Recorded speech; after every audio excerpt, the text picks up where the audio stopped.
চলুন Phi Phi Iceland ঘুরে আসি এবং ফিফি আইসল্যান্ড নিয়ে কিছু অভিজ্ঞতা শেয়ার করি। আমরা চলে আসলাম থাইল্যান্ডের ফিফি আইসল্যান্ডে। তো আমরা 3 ফ্রেন্ড ছিলাম। এখানে অনলাইনে ঢুকে আমরা একটা প্যাকেজ নেই। তো প্যাকেজটা নেওয়ার পরে ওরা আমাদের রুম থেকে তুলে নিয়ে আসে।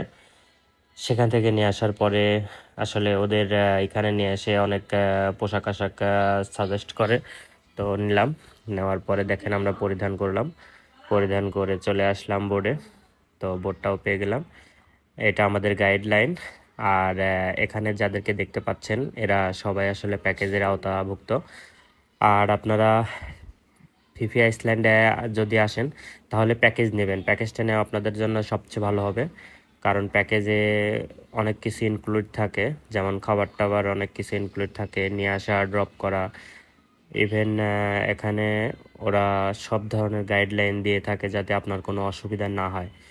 তো দেখেন আসলে মানে সাগরটার আবহাওয়া এতটা খারাপ ছিল আসলে, যেটা বলতে পারবো বোঝাতে পারবো না, কারণ যারা এখানে ছিল শুধু তারাই ফেস করতে পারছে।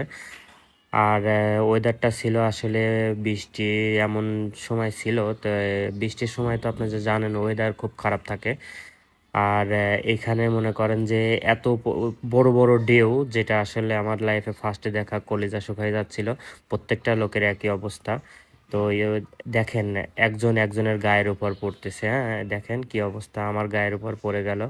মানে এত বড় বড় ঢেউ, যেটা মানে আপনার নিজে চোখে না দেখলে বুঝতে পারবেন না। তো যারাই আসেন সুযোগ সুবিধা দেখে আসবেন, বৃষ্টির মৌসুমে যাবেন না আসলে, কারণ লাইফ রিস্ক হয়ে যায়। কিন্তু ওদের ব্যবসা, ওদের আসতেই হবে, আর ওদের অভিজ্ঞতা হয়ে গেছে।